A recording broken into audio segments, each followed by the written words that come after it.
네, 여러분 반갑습니다. 그동안 평안하셨습니까?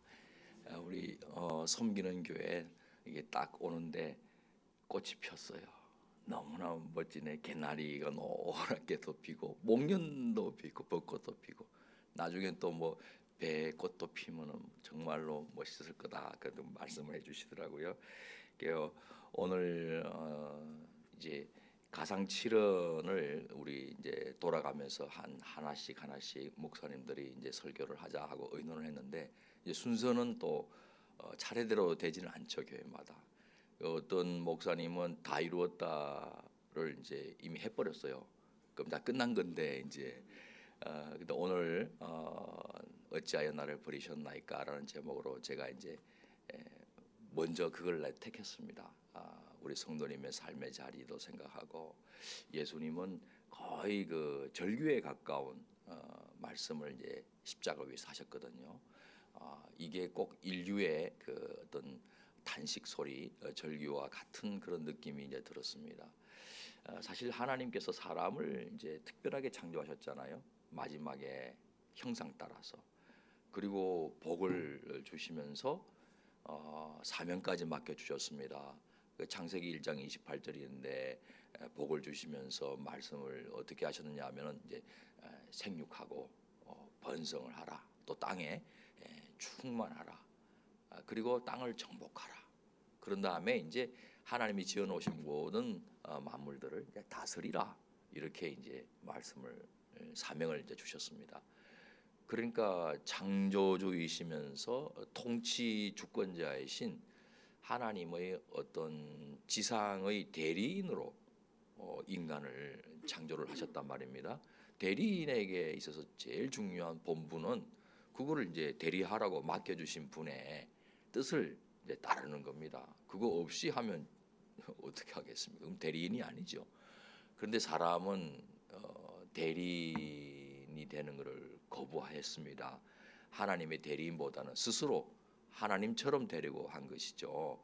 그 동산 중앙에 있는 선악을 알게 하는 나무 열매를 먹지 말라 하는 딱 하나의 금지 계명 그거를 이제 어겼습니다. 아마 절대 자유, 뭐 상당한 자유를 최대 자유를 하나님이 선물로 주셨는데 절대 그걸로 만족지 않고 절대 자유를 누리고 싶었던 모양이에요. 그러면 더 행복할 줄로 알고 결국에는 그거를 이제 금지한 그 계명을 어김으로써 대리인 되는 것을 이제 거부한 것이죠. 행복할 줄 알았죠. 그런데 찾아온 것은 두려움이었습니다. 자꾸 숨게 돼요. 하나님의 낯을 피해서 숨어도 어디로 숨겠습니까? 전능하신 하나님이 안이 계신 것도 없고 다 지켜보고 계시는데 그리고 수치도 찾아왔습니다. 벌거벗어서나 부끄럽지 않도록 서로 부끄러워하지 않았거든요. 그런데 수치를 느꼈어요. 그래서 이제 나뭇잎을 이렇게 따서 옷을 만들어 가지고 스스로 이제 자기를 이제 가렸습니다. 나뭇잎 옷을 해 입은 거죠. 하지만 그 나뭇잎 옷 뭐 며칠이나 가겠어요? 금방 말라버립니다. 다시 수치가 이제 드러납니다. 이게 꼭 인류의 현주소를 보여주는 것 같아요. 죄를 지으면은 뭔가 숨고 싶고 환한 빛 가운데 걸어가기보다는 어둠 속에 자신을 이제 가리고 싶은 그 마음, 감추고 싶은 그 마음, 그리고 뭔가 모르게 부끄러움이 열등감이나 여러 가지 이유로 서로 비교하면서 자기 자신을 또 포장하려고 하는 그런 인류의 그 현주소, 부끄러움, 모욕당하고 비교당하고 수치를 느끼고 두려움과 수치 이 두 가지가 첫사람에게 또 첫사람 안에서 온 인류에게 이제 엄습을 해온 것이죠. 하나님은 이제 징계를 하십니다. 뱀을 유혹한 뱀에게는 평생 배로 기어다니고 여자의 우솔이 나와서 너 머리를 상하게 할 것이고 뭐 이런 심판을 내리시고 여자에게도 잉태와 해산에 이제 고통이 따른다. 남편을 사모하고 남편의 다스림을 받는다. 남자에게는 죽도록 고생해가지고 생존할 수 있다. 뭐 이 땀을 뻘뻘 흘리면서 고생을 해야 산다. 이런 이제 심판을 내렸어요. 그런데 또 하나 중요한 조치가 의미심장한 조치가 에덴 동산에서 쫓아냅니다. 쫓아내면서 다시 돌아오지 못하도록 그 불칼 화염금이라 그러잖아요. 불칼과 구룹 천사를 시켜가지고 에덴 동산 동쪽 길목을 지키게 했어요. 근데 이거를 잘 보면은 이것도 심판은 심판인데 그 이유가 무엇이었을까? 그 말씀이 뭐라고 기록을 해놓냐면은 저들이 또 생명을 안 온 나무 열매까지 먹여서 이제 불순종하게 됐는데 거기다가 선악을 알게 하는 나무 열매를 먹어서 불순종하게 됐는데 생명나무 열매까지 먹어보면은 우리처럼 영생을 하게 된다. 그 뭡니까? 범죄한 상태, 타락한 상태로 부족함이 전혀 없도록 영원히 살아버리게 되면은 어찌하겠느냐? 우리처럼 되게 되겠다 해서 우려를 하신 거예요. 이게 무슨 뜻이냐면은 이걸 막아야, 이것까지는 먹지 못하게 막아야 유한자가 되는 거예요. 그러니까 뭔가 아쉬움이 있는 거예요, 인간의 마음속에. 그래서 영혼을 사모하는 마음이 남아 있는 거예요. 영원하지 못하니까. 그 불로장생, 불로초 이런 거 막 노력도 하고. 그런데 그렇게 뜻대로 잘 안 되니까 그래야 무한하시고 영원하신 하나님을 또 한번 생각을 그래도 언뜻 할 수 있지는 않는가. 그래서 그분의 도움을, 하나님의 도움을 받으려고 손을 내미는 일이, 그런 일이 그래도 남아 있을 수 있지 않겠는가. 이게 이유였어요. 성경 말씀에 의하면.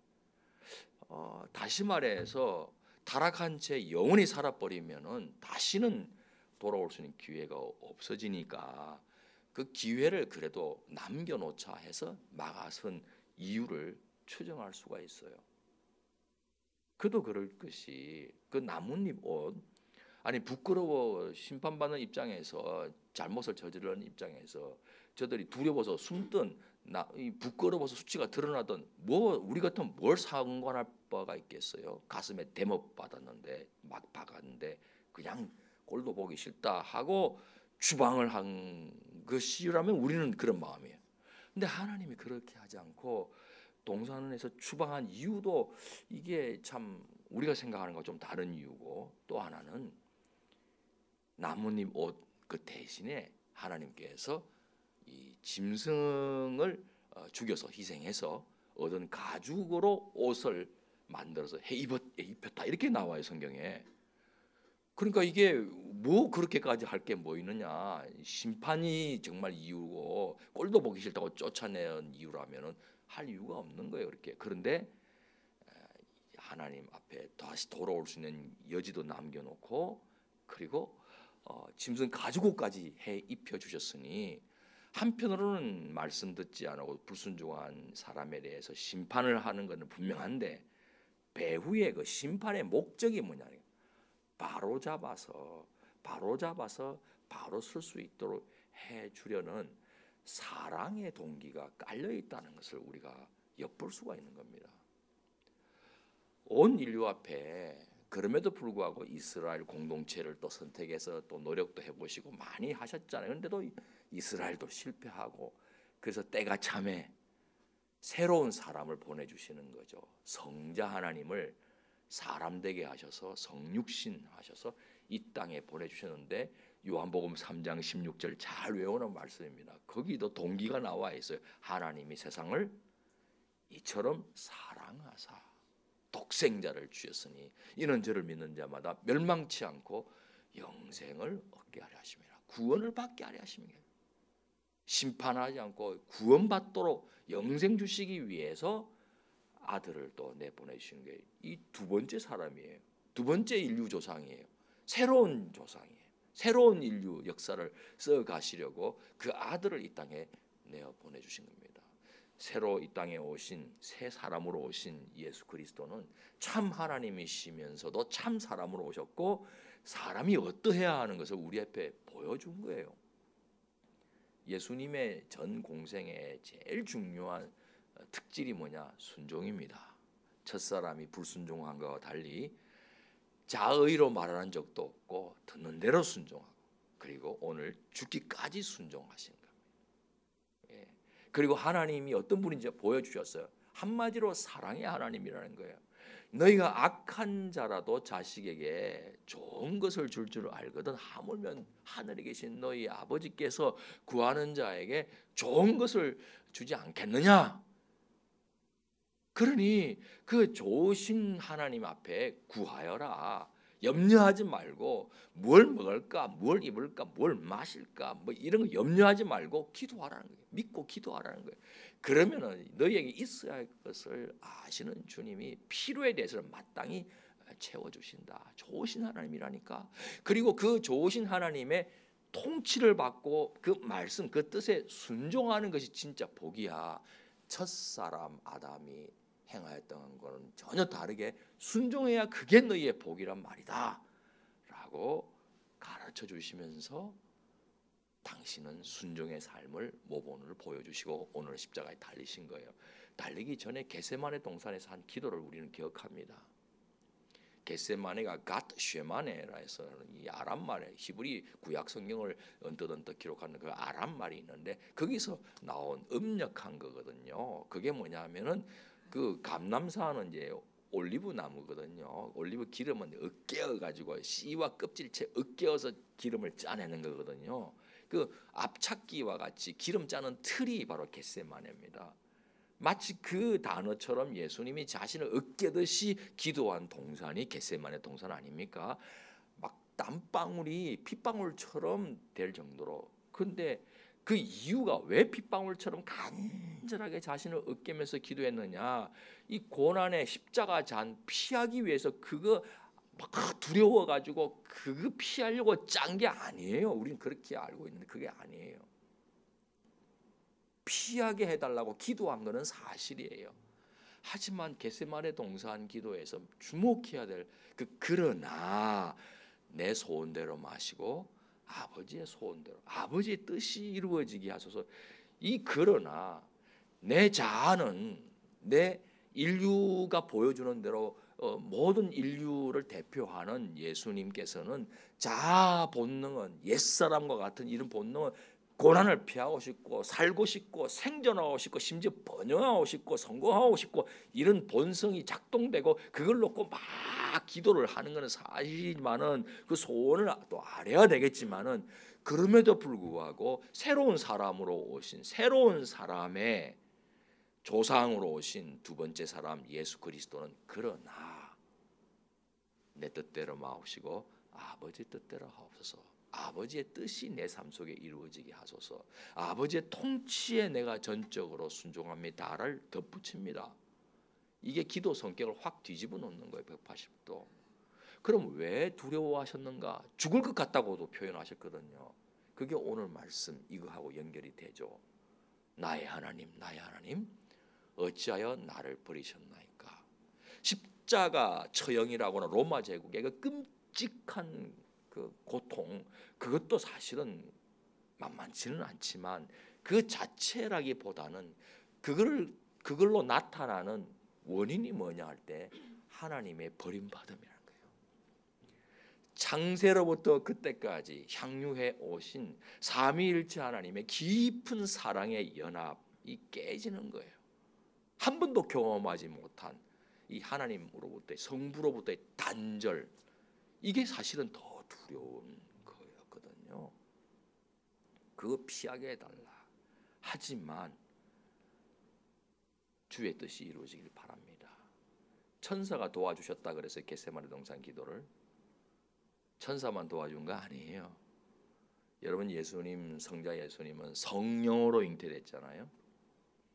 그리고 공생애 시작할 때 세례 요한으로부터 세례 받을 때 비둘기처럼 성령이 임했다 그랬어요. 공생애 내내 성령이 함께한다는 것이고 누가가 사도행전을 기록하면서 예수님에게 이 성령과 권능을 기름 붓듯 하셨고 하나님이 함께하십니다. 삼위일체 하나님이 함께하신 거예요. 겟세마네 동산에서 성부 하나님께 기도할 때 성령 하나님이 도와주신 거예요. 여러분 성령 하나님 우리도 돕잖아요. 우리가 너무 극심한 고통에 사로잡혔을 때 정말 버림받은 것 같은 그런 느낌이 있을 때는 빌 바를 몰라요. 기도를 한다는 게 그래도 아직도 괜찮다는 거예요. 기도가 안 나옵니다. 숨이 턱턱 막힙니다. 겨우 한다는 기도가 살려주세요. 이거밖에 안 되는 거예요. 그럴 때 성령께서, 보혜사 성령께서, 돕는 자로 오시고 상담가로 오고 조언가로 오신 성령께서, 우리와 함께 하시는 성령께서 우리가 빌 바를 알지 못할 그때 성부 하나님의 깊은 뜻까지도 통찰하시는 성령께서 말할 수 없는 탄식으로 우리의 기도 속에 함께 기도하는 거예요. 그러니까 때때로 우리가 원망과 절규와 이 탄식으로 시작한 우리의 간구가 시간이 가면서, 아니 몇 년이 흐를 수도 있어요. 이거는 시간이 가면서 점점 이해가 되어지고 하나님의 섭리를 받아들이게 되고, 그리고 도리어 감사로 바뀌게 되곤 하는 것이 성령의 도우심이에요. 동일한 성령께서 성자 예수 그리스도의 그 겟세마네 동산의 기도를 도와주신 거죠. 즉시 깨닫고 거듭거듭 3번씩이나 확인했죠. 하나님의 뜻이 무엇인지. 너가 첫사람으로 말미암아 다가온 두려움, 죄의 결과, 그리고 수치, 이걸 너가 다 뒤집어 쓰고 대신 감당해야 되겠다. 대속의 희생제물 되는 것이 불변하는 인류를 여전히 사랑하는 나의 뜻이다 하는 그 성부 하나님의 뜻을 성령을 통해서 확인받은 거죠. 참 사람으로 오신 예수님이 그 사실을 확인하자마자 이제는 주저하지 않고 뒤로 물러가나 도망치지 않고 성큼성큼 제자들보다 앞서서 됐다, 이제 그만 됐다, 가자 하고는 앞장서서 십자가의 길을 걸어가셨단 말이에요. 그리고 달리셨어요. 그리고 지금 외마디 절규를 하십니다. 나의 하나님, 나의 하나님, 어찌하여 나를 버리셨나이까. 버림받은 것 같던 우리의 인생을 그러므로 예수님은 너무나 잘 아세요. 본인이 겪으셨으니까. 우리의 연약함을 체휼하셨으니까. 여러분, 저는 1988년도에 선교지에 인도네시아에 선교사로 파송되어 갔습니다. 뼈묻을 각오하고 갔죠. 열심히 했습니다. 신학교도 짓고 유치원도 운영하고 뭐 여러 가지 사역들을 했습니다. 한 번만 더 비자가 연장되면은 영주권을 신청할 수 있는 이 장기 사역의 법적인 기초가 튼튼히 다져지는 그때 비자 연장 불가, 비자 연장을 위한 추천 불가라는 공문이 종교성으로부터 이제 도착했어요. 당황됐습니다. 캄캄했어요. 그래서 막 백바우로 노력해가지고 이거 좀 바꾸게 해달라고. 그 기도를 얼마나 했는지 몰라요. 하나님, 이거 연장돼야 장기 사역할 수 있는 것이고, 이게 뭐 거의 협박적으로 기도했죠. 이거 뭐 제조차고 하는 겁니까? 하나님 나라와 인도네시아 복음화를 위해서 지금 하자고 그러는데, 하나님 나 이거 안 되면은 지금 사역들도 다 무너지고 쫓겨나면은 하나님 손해 아닙니까? 그러면서 막 금식하고 막 몇 개월을 기도했는데 안 되더라고요. 결국 이민국으로부터 출국하라고 통지가 왔습니다. 그때 참 엄청 하나님께 이제 삐졌어요. 뭐 아무리 열심히 기도해도 결국 당신의 뜻이 이루어진다면 뭐 기도는 뭐 알아서 하세요. 이제 따로 놉시다. 뭐 이렇게 되는 거예요. 섭섭해가지고. 그 짐도 막 이제 붙일 준비하고 막 너무 괴로운 거예요. 내 인생이 무너지는 것 같은 그런 느낌. 그리고 지금 이 상태로 돌아가면은 후원 교회 교우들 앞에 수치스럽고 부끄럽고 폐잔병 같은 느낌이 들고 막 실패자 같은 느낌이 낙인이 찍히는 것 같고 막 그런 느낌이 막 밀려오는 거예요. 그리고 이제 강아지를 한 마리 키우고 있는데 이제 새끼 때부터 이제 발리섬에서 선물 받아가 데리고 왔는데 기품이 있어요. 그런데 강아지 이름은 끼끼였어요. 그러니까 가정부가 할머니인데 이 이름을 끼끼거린다고 해서 끼끼라고 지었어요. 소리 나는 대로. 기품이 있는 모습하고는 저 다른 이름인데 어쨌든 간에 누런 강아지인데 진돗개 같이 생겼어요. 그렇게 이 친구가 항상 들어가면 이제 열대 지방에 해질물에 바람이 솔솔 부는데 벤치에 앉으면 내 옆에 딱 와서 이렇게 또 기대고 이랬어요. 기대고 이렇게 기대고 정이 많이 들어서 좀 떨어져. 그러면 또 이렇게 기대고 그렇게 됐는데 이거 어떻게 해요? 뭐 옛날에 무슨 그런 개를 뭐 비행기에 실어가지고 뭐 한국에 온다 이게 경비도 경비고 생각할 수도 없는 시대 아닙니까? 그래서 이제 제가 세웠던 그 시골에 있는 신학교에다가 이제 맡기려고 운전수 시켜서 이제 부탁을 했어요. 5분 만에 돌아왔어요. 난리를 피운 거예요. 운전수도 겁이 나가지고 강아지가 개가 그냥 끽끼가 막 소리를 지르고 막 똥오줌을 싸고 이러면서 겁이 나가지고 돌아온 거예요. 눈빛이 달라졌어요. 그리고 이제 음식을 주는데 그때부터 식음을 전폐해요. 물도 안 마셔요. 좋아하는 간식 던져주면 혀를 낼름했다. 나를 한번 보고 혀를 낼름했다가 안 먹는 거예요. 안 먹으니까 사람도 그렇지만은 말라가는 게 삽시간이 되고만요. 쫙 말라졌는데 갈비뼈가 뼈만 남는 거예요. 어이구야 이게 어째 이러냐. 충격받은 거예요. 주인이 나를 버리신다. 이제 선교사님들하고 작별하기 위해서 출국 떠나기 며칠 전에 이제 1박 2일로 어디 해변가에 가서 같이 잠자면서 이런저런 이야기를 했습니다. 그리고 돌아와 보니까 죽어 있어요. 주인이 완전히 갔다 싶었던 모양이에요. 묻어주는데 감정이입이 확 되는 거예요. 야, 네가 나하고 똑같다. 나도 버림받은 것 같은데 하나님한테. 많이 울었어요. 뒷뜰에 이렇게 묻어주고 출국을 했습니다. 그리고 다시 입국하려고 한국에서 후원교회하고 하면서 비자 수속하고 막 그랬어요. 1년 반이 돼도 비자가 안 나와요. 이상해요. 그 담당관한테 부탁을 했거든요. 비자 담당하는데 국제단체 OMF 뭐 이런 단체들도 다 그 사람한테 전문가니까 부탁하는데 자기 지금까지 수년을 이 일을 했는데 이상하다는 거예요. 그러니까 후원교회는 언제 가냐고 자꾸 묻는데 여러분 논문 쓰는 사람이나 그리고 시집 안 간 아직도 안 간 가난한 딸이나 이렇게 비자를 빨리 받고 가야 될 선교사한테 언제 가냐 이런 걸 묻지 마세요. 누구는 안 가고 싶으냐, 누구는 논문을 완성 못하고 누구는 그거 자꾸 물으면 굉장히 스트레스거든요. 결국 후원교회가 고맙게도 유학을 가는 걸로 결정을 했어요. 1년 반 뒤에 1996년 2월 달에 이제 정리하러 이제 인도네시아 들어갑니다. 전송하러 그때 8살 난 아들하고 그 처남 외삼촌하고 같이 공항에 따라 나왔어요. 그래 뭐 이러냐 이제 비행기 탈 시간 됐는데 그 사이에 이 처남이 그때 예수님을 안 믿었는데 담배 피러 간 것 같아요. 사라졌어. 그 이제 비행기 몇 시까지 타야 되니까 오라 해놓고 갔는데 안 오는 거예요. 시간이 됐는데.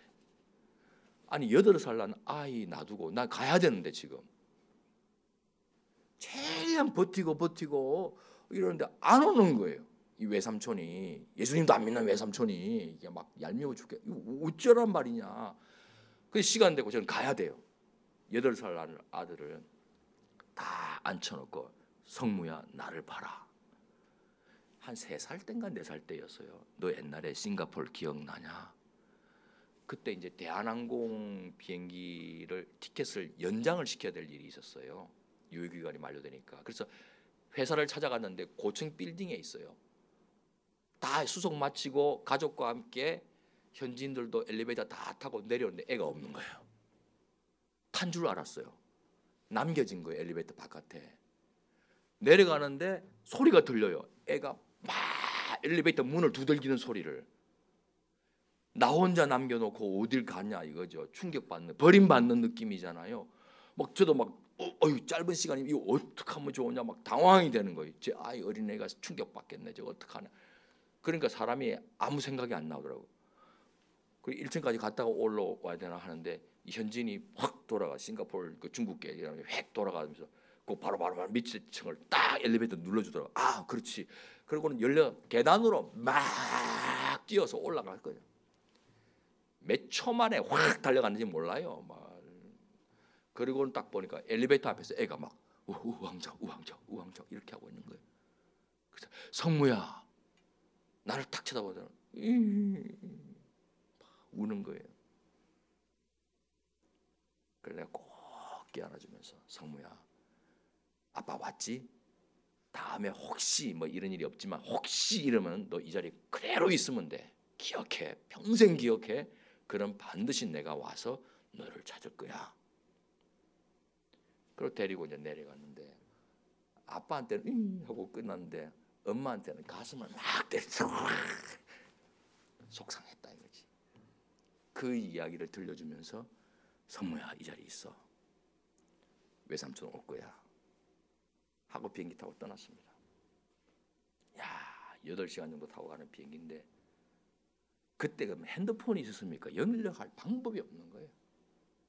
비행기 안에서 어찌 됐을까?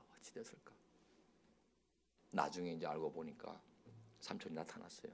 자고 있었대. 담배 한 대 피고 차 안에 자고 있었대. 얼마나 얄밉던지. 저는 아들을 버린 거 아니었거든요. 끼끼를 버린 것도 아니었어요. 내 끼끼나 성무는 그 순간 버림받았다는 느낌을 가졌을 거예요. 참 사람으로 오신 예수님, 인간인지라 하나님과의 그 단절, 그 순간이 너무 끔찍하고 버림받는 것 같은 느낌이잖아요. 죽을 것 같다고. 그러나 성부가 과연 버렸을까? 내 사랑하는 아들, 내 기뻐하는 자라고 말씀하신 성부께서 성자를 버리셨을까? 늘 함께 하셨죠. 버린 게 아니라 너가 잘못해서가 아니라 온 인류가 에덴 동산의 그 영광에서 쫓겨나서 살고 있는 이 온 인류의 질고를 네가 뒤집어 쓰기 때문에 공의의 하나님으로서는 어쩔 수 없다. 단절이다. 잠깐. 그리고 사흘 만에 부활의 영으로 일으키시고 모든 이름 위에 뛰어난 이름을 성자에게 주시고 죽기까지 순종하십니다. 하나님과 동등됨을 취할 것으로 여기지 않고 자기를 비워 인간이 되어 오셨고 죽기까지 순종하셨으므로 이름으로 모든 이름 위에 뛰어난 이름을 주셔서 만인이 그 앞에 무릎을 꿇도록 해주셨고 지금도 보좌 우편에서 영광의 왕으로 함께 앉아 계시는 그 영광을 누리게 해주시는 거예요. 하나님도 저를 버리지 않았어요. 저를 버린 줄 알았는데 유학 잘 마치고 목사가 되고 교수가 되고 목사가 돼서 이 자리에 서 있잖아요. 지나놓고 보니까 오히려 유익이었더라고요. 고난당함이 내게 유익이라는 고백을 지나놓고 보니까 할 수 있겠더라고요. 그때 거기 있으면 저는 영혼이 황폐해졌을 거예요. 사역 때문에 갈등 때문에 기도도 안 나오는 삶. 그리고 드라이브를 걸어가지고 막 목표지향적으로 막 달려나가면서 하나님의 교제를 잃어버리고 그런 저를 뽑아내신 거예요. 그리고 제가 나가면 선교지 사역은 망할 줄 알았는데 가보니까 더 잘 되고 있더라고요. 현지인 이걸 받아가지고 제가 50명 데리고 하던 사역을 500명으로 늘고 놨어요. 진작 떠날 걸 그랬다. 이런 생각이 들 정도로 하나님 손해보지 않으셨어요. 합력하여 선을 이루셨단 말이에요. 제 개인의 삶 속에나 사역에게도 하나님은 하나님을 당신을 스스로를 지키시더라고요. 나는 버림받은 것 같은 느낌이었지만 하나님은 버린 적 없으셨어요. 오히려 더 좋게 해주셨어요. 그러므로 사망의 음침한 골짜기를 다닌 것 같은 느낌, 그래서 나 혼자고 가족도 이해 못하고 아무도 이해 못하고 버림받은, 심지어 하나님으로부터조차도 버림받은 것 같은 느낌이 드는 그 순간 기억하시기 바랍니다. 예수님도 똑같은 느낌을 가지셨다는 거. 그러나 성부는 버리지 않았다는 거. 오히려 통과한 다음에 영광을 주셨다는 거. 사망의 음침한 골짜기 다 통과한 다음에 푸른 풀밭, 쉴만한 물가를 준비해 놓으시고 우리를 기다리시는 주님. 아니, 그 푸른 풀밭 쉴만한 물가로 가기 위해서 이 길이 제일 지름길이기 때문에 통과해야 될 사망의 골짜기인지도 몰라요. 그래서 주님은 우리를 홀로 내버려 두지 아니하시고 막대기와 지팡이를 들고 함께 안위해 주시면서 목자가 되어 주셔서 지금도 동행하고 계신단 말이에요. 버린 적 한 번도 없으신 주님이 또 다른 보혜사이신 성령으로 우리와 함께 하시며 빌바를 알지 못할 그때도 말할 수 없는 탄식으로 하나님께 아뢰면서 하나님의 뜻을 따라 간구하도록 내 기도 제목까지도 바꾸어 놓으시고, 그리고 가난하나 부하나 어디든지 일체의 비결을 배우면서 부활의 영이신 성령께서 부활의 권능으로 살아내고 당해내고 감당해내고 그리고 통과해낼 수 있도록 함께해 주신다는 거죠. 그리고 내 속에 그리스도의 장성한 분량까지 조각해 하시면서 내 주변 삶까지도 다 합력하여서 선을 지금도 이루어가고 계시는 줄 믿습니다. 저 유명한 스탠리 하우어즈가 2001년도 타임즈지가 선정한 미국 최대 신학자였는데 한나의 아이라는 책을 쓰신 분인데 그 부인이 조울증 환자였어요. 여러분 집안에 조울증 환자가 됐든 우울증 환자가 됐든 장애인이 됐든 있으면 온 가족이 같이 녹지 않습니까? 어떤 경우는 혼자 내버려 둘 수가 없으니 24시간 옆에 있어야 돼요. 인생이 완전히 그냥 같이 녹는 거잖아요. 자폐아를 둔 부모의 기도가, 기가 막힌 기도가, 하나님 이 아이를 나보다는 하루 먼저 데려가 주세요. 부모가 먼저 가면 누가 돌보겠냐는 거죠. 형제가 돌보겠습니까? 형제도 결혼하면 자기 식구가 있고 자기 딸린 삶이 있는데 부모밖에 없잖아요. 그런데 나는 먼저 죽으면 어떡하냐. 그러니까 하루 먼저 데려가 달라는 피눈물 나는 기도가 부모와 기도 아닙니까? 그 정도로 다 녹는 거예요. 어찌하여 이럴 일이 내게 있었습니까? 시편의 그 탄식시와 같은 기도를 드리지 않을 수가 없잖아요. 버림받은 것 같은 삶의 정황이잖아요. 스탠리 하우어즈의 부인이 조울증이었어요. 어린 아이가 있는데 신학교 강의하러 가야 됩니다. 기독교 윤리학자입니다. 어떻게 하란 말입니까? 뭐 우리처럼 뭐 대식구가 사는 게 핵가족 아닙니까? 미국이.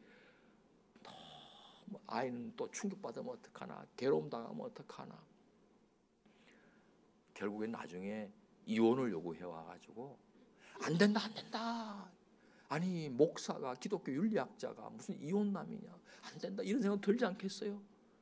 그리고 그게 무슨 진리의 길이냐, 이 사람이 지금 조울증 환자라서 이렇게 한다 막 설득하고 안 돼요. 결국 이혼하게 되었습니다. 졸지 이혼남이 된 거예요. 그래 얼마 있지 않아서 부인은 혼자 지내는 동안에 극단적인 선택으로 세상을 떠났습니다. 충격이잖아요. 무슨 답이 있겠어요 이게. 그래서 그분이 남긴 유명한 말이 있어요. 그리스도인으로 산다는 것은 답 없이 살아가는 법을 배우는 과정이다. 답 없이 사는 법. 요업의 세 친구가 요업한테 이래서 너가 뭐 이 고통이 왔고 막 답을 막 주잖아요.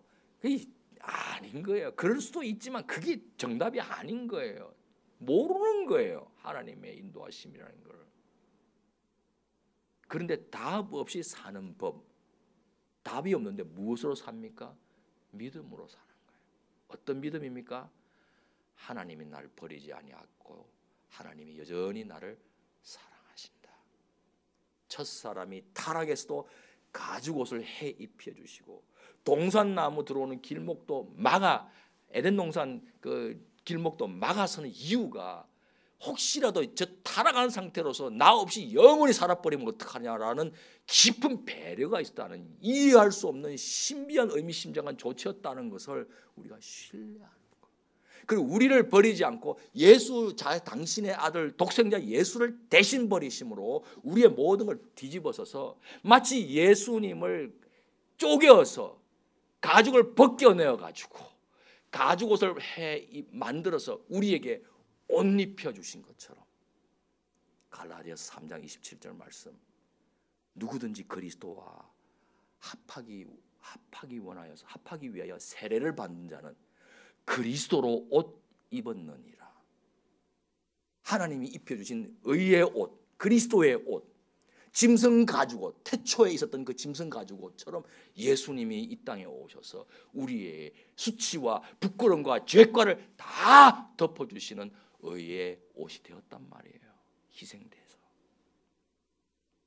그래서 우리를 지금도 더욱더 아름다운 모습으로 하나님은 사랑하시며 기쁨을 이기지 못하여 하시며 우리를 인하여서 즐거이 노래 부르시면서 함께 동고동락 하시면서 장성한 분량까지 영광의 그 자리까지 우리를 빚어가 주시고 혼자만 빚어가는 것이 아니라 여를 이렇게 불러 모아가지고 이스라엘 공동체가 실패했다면 예수님과 연합된 이 사랑의 공동체, 하나님의 새 공동체, 교회 공동체를 통해서 같이 점점 그리스도의 장성한 분량까지 누구든지 그리스도 안에 있으면 새로운 피조물, 새 역사를, 새 창조 역사를 지금도 써가고 있는 과정에 예수님은 엘리 엘리 라마 사박다니 나의 하나님 나의 하나님 어찌하여 나를 버리셨나이까 절규하셨던 것입니다. 주님은 이것을 사용하셔서 우리를 향한 변치 않는 사랑을 베풀어 주시며 지금도 높은 데 섬기는 교회와 온 성도의 개인의 삶을 빚어가고 계신 것입니다. 이 사랑의 아버지를 보실 수 있기를 바랍니다. 하나님 아버지 감사합니다.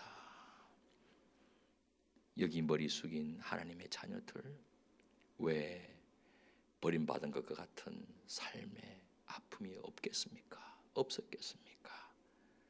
지나온 것을 생각하면 살아내었네. 또 그로 인해서 더 겸손해졌네. 더 주님을 찾았네. 자고하지 않고 교만하지 않고 다른 사람 고통당할 때 공감이 되네. 그러니 고난당함이 내게 유익이었네. 고백할 수 있었듯이 지금 그런 고난을 당하더라도 부른 장래에 다시 꽃같은 고백을 하게 될 줄 믿습니다. 지금은 캄캄한 동굴이요 막다른 골목같이 느껴질지 몰라도 지나놓고 보니까 터널이었다. 그 뒤에는 빛이 기다리고 있구나 하는 것을 새로 확실하게 경험하고 간증할 수 있는 은혜를 더해 주시옵소서. 예수님 이름으로 기도합나이다. 아멘.